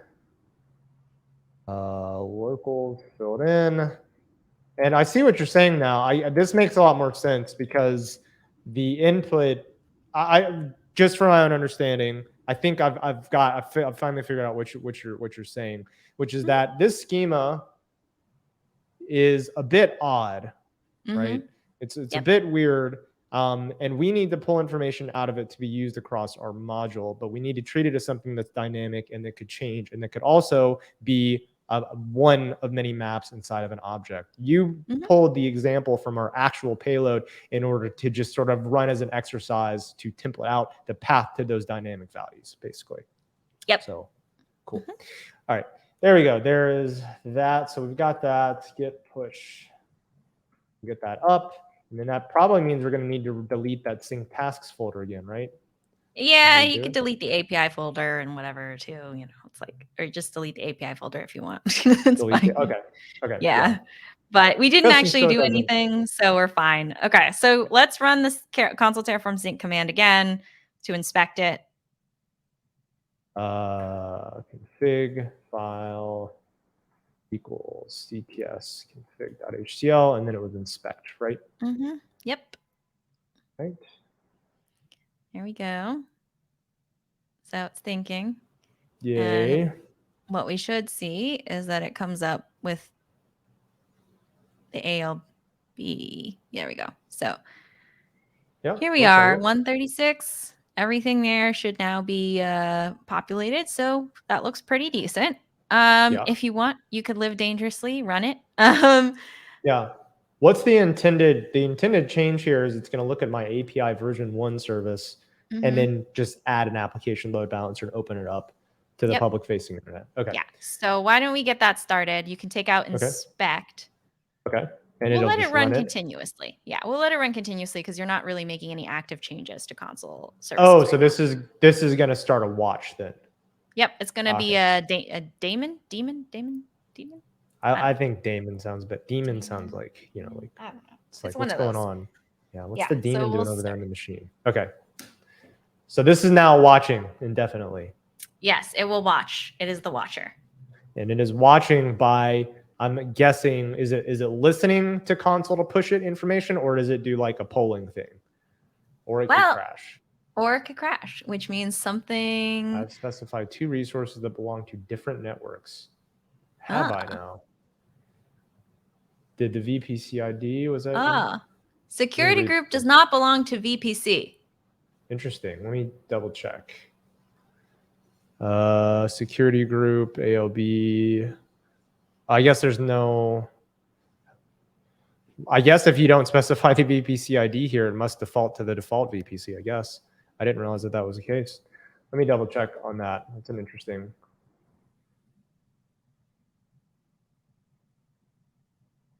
Figured that it would have just failed on purpose there.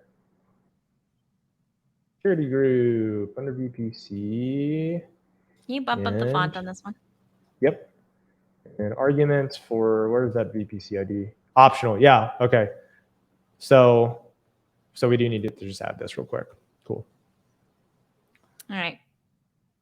This will just be our VPC ID, right? That is what we called it. It is. Okay. Sweet. You do that. I'm going to take a break for a second. Well, hold on real quick. So this means that I should delete the API from sync tasks again and run that command again. Yes. Okay, cool. Or don't delete it. Don't delete it. Don't delete it. Don't delete it. Because if you delete sync tasks, then you remove your local state. And then now we're going to have like random stuff hanging around. Okay. So Terraform destroy and then get rid of it. Terraform destroy and then get rid of it. Yes. That's probably that is probably the best thing to do. That way, so okay. Yes. So then in order to do that, it's a little bit tricky because you have Terraform the Terraform binary 2 directories up, right? Oh yeah, that's right. Yes. So I'm gonna have to do. So there's a couple ways that you can do this. And so basically in order to clean this up, what you would do is you would reference the absolute. I recommend the absolute path of the Terraform binary that you have. Okay, gotcha. So the absolute path of it is, do we not, I guess Terraform's not installed in here by default. Actually, because you printed out the Terraform logs, scroll up. Yep. Scroll up. So there's a line in here that should say Terraform apply. So scroll up. Oh, yeah. I see it. Yeah. Okay. You can just do a destroy. Replace it with a destroy. Where is this apply here? Scroll up. Here we go. Nice. No. Down. This isn't the command? No, it's not the command. You see the Terraform init. So scroll down. Oh, you're looking for the extra stuff. There we go. Yeah. So that thingy. Okay. So that will actually make sure that you're doing it with the correct command. So you copy that, and then you go into the sync tasks API directory, and then you can run that command, and then do destroy. Cool. Okay, cool. I will get rid of that.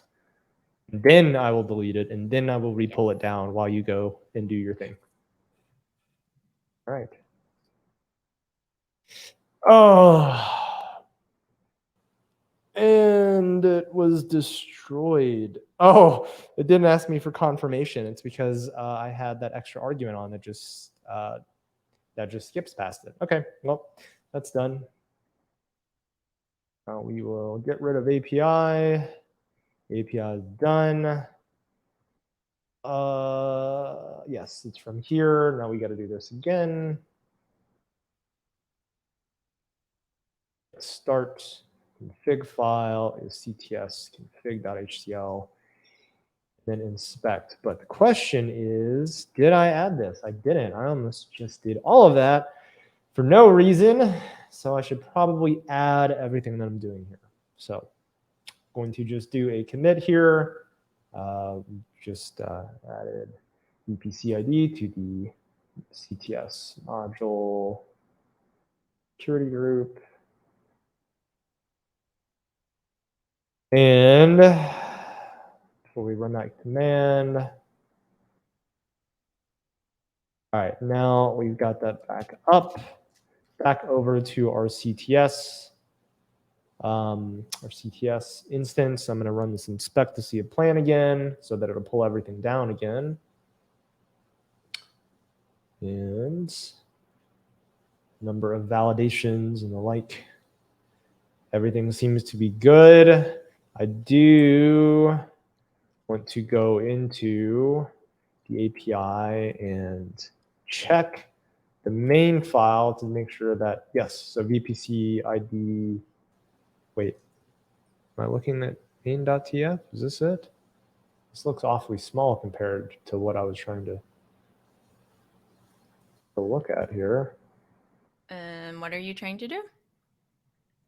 I'm trying to see. It's the module, right? So yeah, I'm trying to look at the module code. How do you access the module code here? If you go to the .terraform, so if you go CP API, and then okay, duh, it's a module. Of course, it's not in this stuff. For some reason, I was mistaking this directory as the direct code pulled down from here versus an entirely generated Terraform project that includes it as a module. Okay. Whoops. All right, we're good with the plan. So now I'm going to turn it back on instead of a watch. So if you want to do it and then make sure it's not a watch, you could also change inspect with the once command. Oh, okay. You want to do that? Yeah, we could do that. All right, let's do it. So what should happen is that load balancer should pop up after the fact, right? Pop up after the fact. Like after this is done running, the load balancer for API should be live. Yes. AWS. Okay, cool. Cool. Let's go check that out. Oh, look, there it is. It's provisioning. Look at that. So there's a couple of caveats that I would just say in general, not to CTS, but as you're assessing CTS and the kind of automation you want, right? Load balancers can take a while to create. So if you want something that's a little bit more dynamic, maybe you create the load balancer outside of CTS and all you do is add listener, add the target groups to it, for example. I like that. In this case, we're just trying to be really simplistic. You know, we're showing that you can configure it. We're showing you can add a security group for it as well. But in this situation, you know, we're not going to maybe run this that often. So we'll just create the CTS. We'll just create the load balancer with CTS. But if you can move resources that you know will take a lot longer to create outside of CTS, and then what you can, you know, alter and add to it using attachments, right? Don't use authoritative bindings, basically. And this is where, real quick, this is where because you talked about it a good amount, the significance of this bit comes into play, right? Yes. Okay. The buffer period. Gotcha. Okay. Apologies. No, it's true. Yeah. So this is where the buffer period becomes really important. Sometimes you can't really decouple a long-running resource, a resource that takes a long time to create, though, from small changes you need to make. I wouldn't recommend, you know, you can't because it's an entire resource and you're changing it immutably with Terraform. It's not like you can just import it into, you know, the new state and then the new state with CTS managing it and then, you know, make an update. That doesn't quite work that way. It's a whole resource or nothing because it's immutable. So, yeah, so just keep that in mind. So that's really good to know. In fact, if you wouldn't mind, maybe throw a marker down, because I think that'd be a good practitioner advice to know when working with it. Because I can see how, if you're not aware of that issue, how this could cause some headache down the path if you aren't setting these, if you aren't keeping that stuff in mind. So Cool. It's going to marker it. I don't know. I think we have to fix it. Oh, it needs a new auth. Okay, well, It's fine. We're about an hour 42 in when we hit it. Yeah. Eventually it'll get done. Maybe not. Okay, so it looks like we got another error here. Error registering. The IP address is within the VPC and cannot have its availability zone overridden to all from US East 1B. Where is it trying to override that? Go ahead. I think that's in the target group attachment. So Okay. let's look at the module. And that should probably just be in main. Mm-hmm. Yeah, availability zone. Yeah, there we go. Okay, gotcha. Yeah. And do we have a variable for availability zone? Are both API v1 and v2 in US East 1? Or they are. Okay. They are. US East 1B and A? Or they are, I think, in, I can go check. I can't tell you off the top of my head. V2 is in, where's my subnet? Is in US East 1A, and then the first version is also in the version 1's in US East 1B. Okay, so this is where it gets a little tricky. Okay. And this is where you'll have to be more specific. You'll have to pass some kind of metadata in, right? So, okay. With that information. Okay. So what we're going to do is, you remember how we updated service information, right? Do you remember that? What service information? So remember how we registered API v1 and API v2 originally? You remember it was... How originally? Like episode 1 originally, or like... Yeah, episode 1 or 2, something like that. So just a service file, yeah. A service.html file. Yeah. So let's do something in the service files. So let's go to the API v1 service file. Okay. I don't know if you're logged into it or not. No, I am. Is there, just before we start modifying and changing files there and restarting, is there no way to do this without that? Not really. But what I'll show you, what you could do is basically here, I'll show you what we're trying to do. Okay, if you go back to the console UI. Okay. We are. So go to services. Mm-hmm. Go to console. Whoops. Or not console, sorry, API. Sorry about that. Okay. Okay, so if you go to instances. Yep. And you click on API v1. There you go. And you click on tags and meta. Yep. We're trying to update the meta. So we have version v1. We want to update the meta to availability zone US East, whatever it was. Whatever it is for that service. Yeah. Okay. Yeah. Okay, gotcha. And that's why that has to take place in here. Yeah. Okie dokie. Well, even though I'm gonna go make those changes directly on the server, I want to go ahead and make them here so I don't forget. So meta, we would just put in the availability zone, right? This can be called whatever we want it to be, right? Yeah, you can say AZ equals, as long as it's the same, as long as it's actually the accurate availability zone. Okay, and then we'll just do, what is this, service AZ? Yeah. And then we will go and add that, although this does, I can't remember, do these values interpolate to strings directly? I think I still need to put a quote around this though, right? Yeah.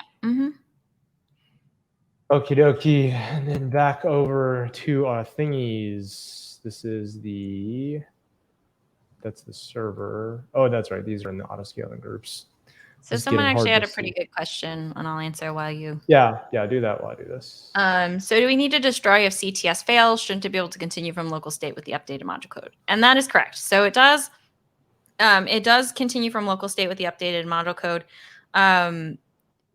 but it doesn't re-init. So our problem is that because we're using Git, it's not re-initting, it's not reinitializing from the latest commit. So we could stop CTS and then restart it, and it would reinitialize. So in which case, then it would update the module. Part of our problem is that if we were actually using the registry, it would probably update more effectively.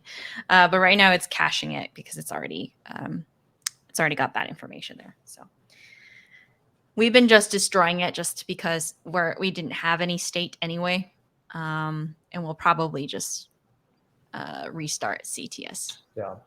Question here. This is something I just recognize. How do what is the most straightforward way for me piping the AZ in here dynamically? Because I was going to just reference this thing subnet ID, but I forgot you specify that on auto scaling groups. I don't think you can. Yeah. Unfortunately. Darn it. Well, we can go through this another way though, because then, I mean, I don't know how we're going to do this. I think we're coming up on time. So I'm trying to think about if there's a different way to do this. Real quick question is since all. Oh, no. We can just remove availability zone. Altogether? I think so. It's optional. Yeah. Okay, let's do that. I did not even. Yeah, I was gonna say I've never specified that on there before. Okay, all right. Let me undo this real quick. Could you just go to Git? I could do the Git undo or Git stash, but I'm kind of that thing where I'm doing more of the same here.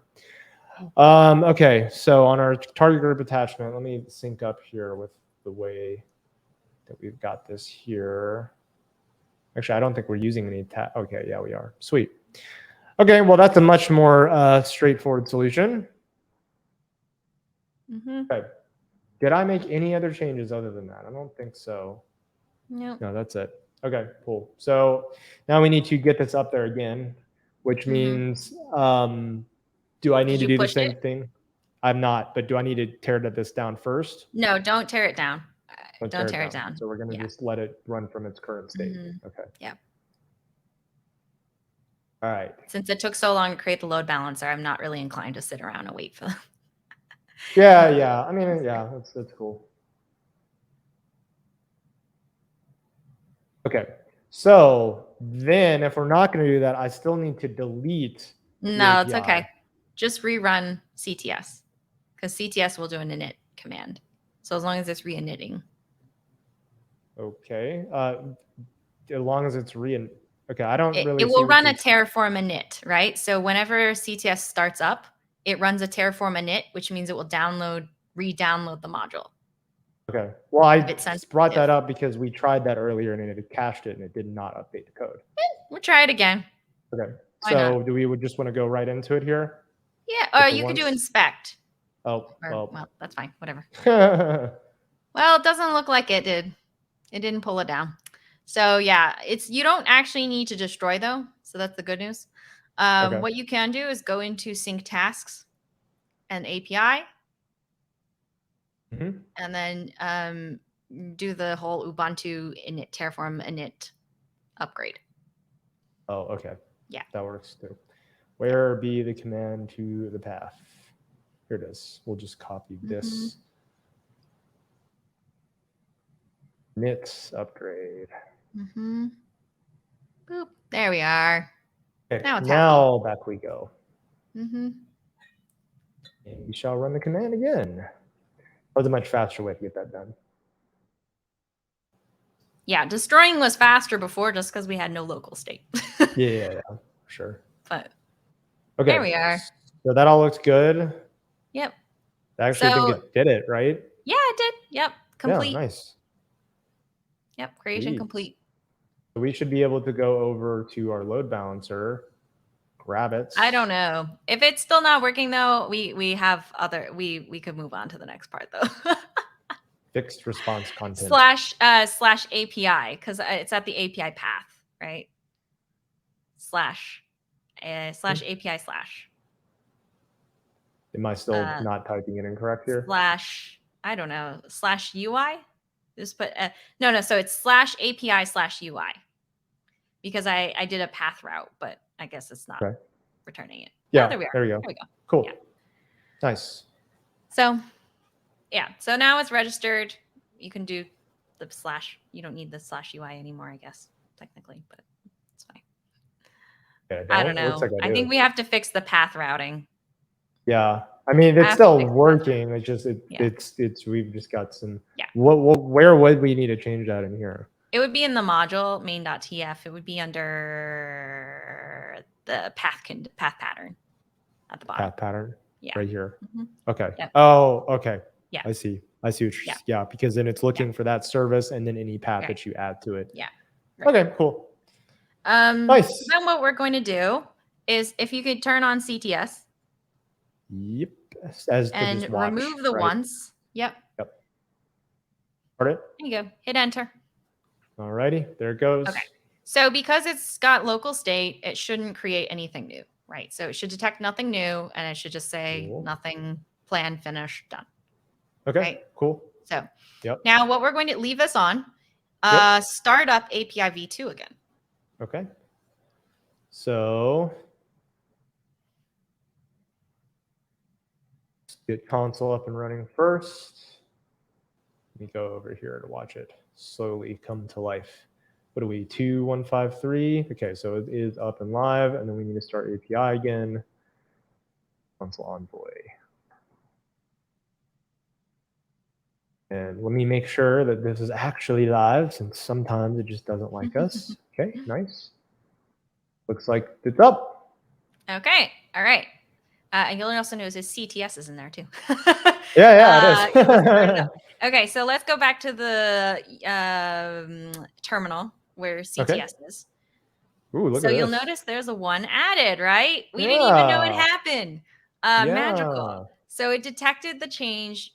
It added API v2, and what it was able to do was add another target ID with a different IP address. Cool. How do we access the v2 from the load balancer here? It's round robin, so you're just gonna have to keep. Oh, okay. Oh, okay. Nice. But yeah. But yeah, there you go. So now you'll load. If you could nice. increase the font, actually, because I don't know if folks can see, see that there. But yeah, so you'll notice the IP address is changing, and so it's round robining between the two, and the body is API v1, API v2. So. All right, that last 2 minutes there that you just showed me made me go from ambivalent on CTS to wow, that's really cool. Nice. Yeah. So I guess we're gonna stop here. We were thinking about putting CTS into a systemd file, but quite frankly, I think it's you can probably do the exercise. Yeah. And plus, I mean, if you've been following along, then you've seen me do it, and you've seen that in like 10 different branches. So it's not going to be anything new. It's just going to be that command wrapped in a systemd file, I assume. So yeah, exactly. So recap. Basically, we went through the whole gamut of CTS. So we explained what does CTS do from a high level. We went through CTS configuration. So what are all of the configurations you need to set for CTS to work? And then what we did was we developed our own CTS compatible module. Yeah. And that compatible module configures a load balancer and security group based on a set of services that we've predetermined. And then what happened was that when we actually got around to running Consul-Terraform-Sync with that module, we were able to run it continuously, and it was able to watch for changes in services. And we were ultimately able to create and add a new target group attachment to the load balancer with our second API version without any intervention from our part. Yeah, I didn't believe it. I was like, this is not going to work. And it did. You've little faith. Yeah. Is there anything I am missing on CTS, Cole, or anything you want to add? Any observations, impressions that you have? Let me think here. I think I had one question when we were going through it that I was like, I'm going to save the question, but I didn't. But I don't remember it, so I guess not. But no, that's all. I think it's been I think this is a good end-to-end representation. In all seriousness about CTS, you may or may not need to develop your own module. There are plenty of CTS modules out there. You can go to the Terraform registry and search for, I believe, registry. It's anything with -NIA at the end is going to be a module that's compatible with it. So as long as it's been it's been appended with -nia, it is going to be compatible. Yeah, cool. I didn't know that. Nice. I'll just drop a note to chat. All right. So I guess this is the end of it. We still have to go back and re-record a few things about Mesh Federation, but cool. This is the end. How does it feel? Yeah, I mean, it's astounding. It's kind of that thing where the first half I was like, "Ooh, I feel like I know Consul," and then the second half I was like, "Oh, it actually turns out I don't know Consul." So the deeper we go, the more I realize that there's less that I know. This whole session showing that once again. A lot of little tricks in there around debugging CTS on bootstrapping. I really think there's a lot of value in that because that first time setup, there's a lot of confusion. So I actually enjoyed the exercise of having to go through the weeds and get that stuff all set up. But as for the series at large, I mean, I would not know Consul otherwise. So it's been incredible. And, you know, now you can go teach it to other people too. Right. Yeah. Or at least you've learned it the hard way. So anything you read about it, you know, on other platforms and stuff, it's a little bit easier, hopefully. No, yeah, it is. It's astounding when I was doing it with ECS. It's like, oh wow, this solves a lot of the problems that I'd had to put up with in the VM version. But it is what it is. Yeah. So I guess what's next? I'm gonna ask you that because I think it's Vault, right? At least from what we talked about. I guess Vault. So. Yeah. And of course, for anyone watching this, if you all have any ideas or stuff that you want to see done, maybe a mishmash of tools, or maybe even just one-off use cases or something, just let us know to help us pave the way forward. Yeah, exactly. And with that, thank you all for tuning in to Getting into Consul. We've been really excited to hear folks tuning into the series and all about your stories. We appreciate you reaching out to us constantly, giving us the feedback, but also letting us know that it's been either helpful or certain parts of it have been particularly useful for your day-to-day. We want to continue producing these series where if you're not as experienced with any of these tools, or you haven't gotten a chance to try it, it's an opportunity for you to watch what's kind of like the in-depth version of it all end to end. But if you are familiar with these tools, then you have a sense of, an opportunity to look at something even more in detail as well. But yeah, it's been a very fun series. And with that, I think we're going to conclude Getting into Consul. Sounds good. Right. Tiny little tear. It turns into a Vault logo as it comes down my face.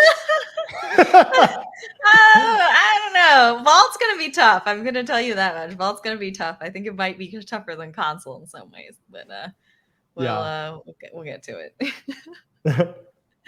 All right, everyone. Thank you for tuning in, and we'll hopefully see you on the next Getting into Vault series? Yeah. Bye, everyone.